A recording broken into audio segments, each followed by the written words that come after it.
Welcome to senior year, parents. It is the moment you've been waiting for when you're trying to figure out what your son or daughter is going to do for the next 4 to 5 years of their lives. The purpose of this presentation is to go over the college application process, as well as the financial aid process, which is being moved up to the fall as opposed to the winter of senior year as it's been in years past.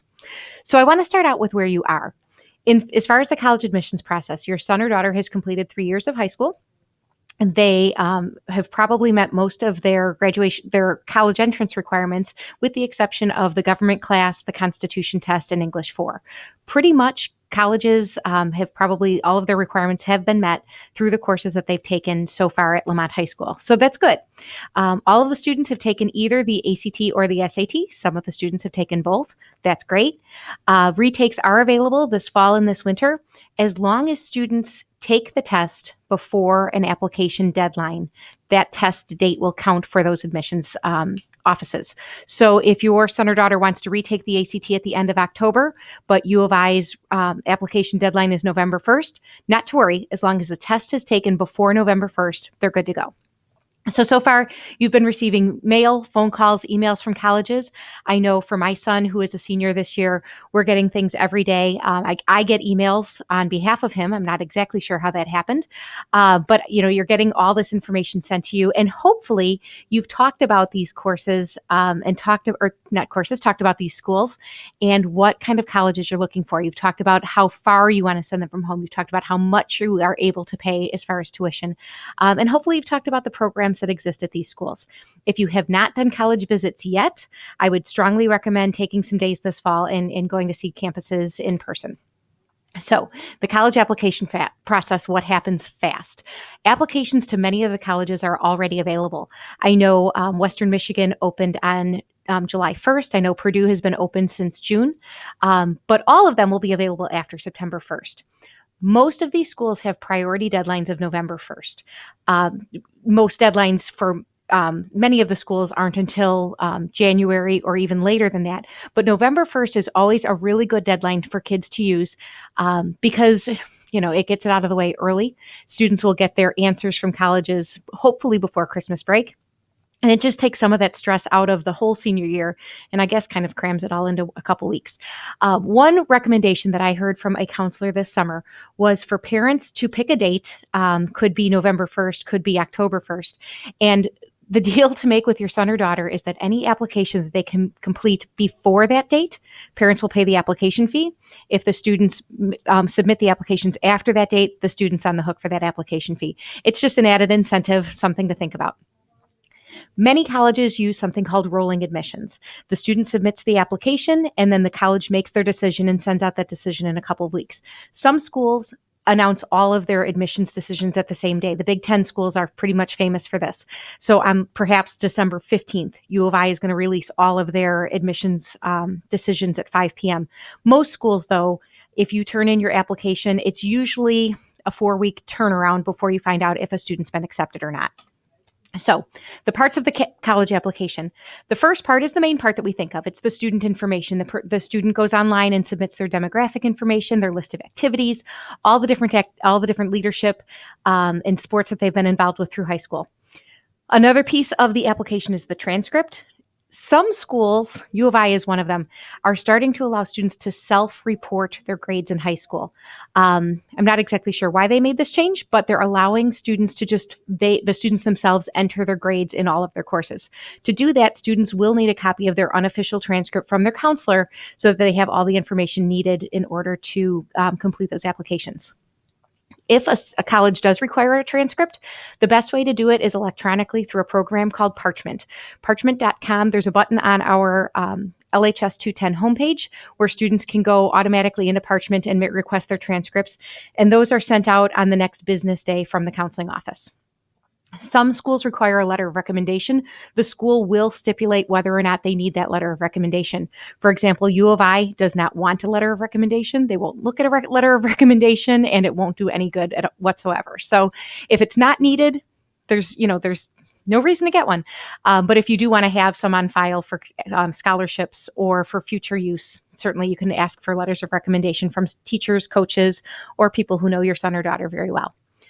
Some schools do require a personal statement or an essay. I know that the English classes are working on those activities right now in class. So hopefully they'll have something ready to go in case a personal statement or an essay is required. Most schools require test scores, either the ACT or the SAT, but there's a couple asterisks on this one. One, there are a growing number of schools that do not require a standardized test for admissions. If you go to www.fairtest.org, there's a whole list of schools that do not require any test scores for admissions. Many schools will take the test scores from the Lamont High School transcript. We put it on page 4 of the transcript. So when we send out the transcript electronically through Parchment or by paper, pages 1, 2, and 3 are the student's grades and GPA. Page 4 of the transcript are all of the standardized tests that the student has taken, SAT, ACT, any SAT-2 tests. Those are listed there. If a college requires it to come directly from the College Board or directly from the HCT agency, your son or daughter needs to go online and request those test scores directly from the testing agencies. They're going to charge you about $11 or $12 per school. It drives me crazy, but there's nothing that we can do about it. So if the student has not sent their scores at the time that they took the tests and the college will not accept it off our transcripts, students will have to incur that extra fee. And then the last part of the college application is the application fee itself. Sometimes schools will waive this application fee if the student takes a visit to college or if they meet with a admissions rep through a formal interview process. Some schools will waive the application fee simply because the student scored high enough on standardized tests or for different reasons. So it's always good to take advantage of those free applications if you can. And, you can ask the admissions office if there is, an upcoming visit day that would allow the application fee to be waived. If a student meets certain financial requirements, if they're on free and reduced lunch here at the high school or on fee waivers, the counselor can also waive the application fees for the colleges.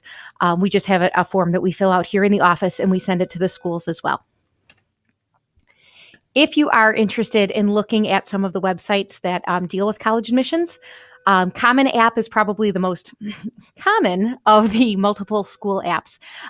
Basically, in Common App, a student creates a profile and then can send the application to hundreds of different schools. Every school will charge you a different application fee. However, you're only processing one application and entering your information just one time. So Common App is one that is used by DePaul, Bradley, UIC, and hundreds of other schools. There's a new multiple college application out there, and it's put out by a group called the Coalition for Access and Affordability. If you can Google that, if students are interested in those schools, this is a brand new app that just debuted this summer. So I don't have any experience with it, but it's an alternative to the Common App that is, to be honest, designed to be less snobby than the Common App became. So those are two options as far as applying to multiple different colleges at one time. Beyond that, generally the best way to do as far as applications is to go to the college website itself and click on admissions, click on freshman admissions, click on apply now, and create a profile. So I put down Western Michigan. There is a link to that, but that's probably not going to help you through this broadcast. The last piece that I have as far as the sites that go along with the college admissions process is the Parchment Transcript Service. Again, if you go to lhs210.net and click on Request My Transcript, it'll take students immediately to the page where they can create their profile and request their transcripts. We are taking the students into the computer labs on Friday, August 26th and Monday, August 29th to go through the Parchment registration process as well. Parchment is pretty cool. In addition to requesting your transcripts, you can also put in your demographic, your son or daughter's demographic information, and it'll give you the odds of getting into certain schools. I tested this out with my son, and I think it might overestimate the likelihood of getting into colleges. However, it's a great tool for students to use to look and see, how do I match up to students who want to go to the University of Michigan or the Ohio State University or University of Florida. So that's a pretty cool feature that they have at Parchment.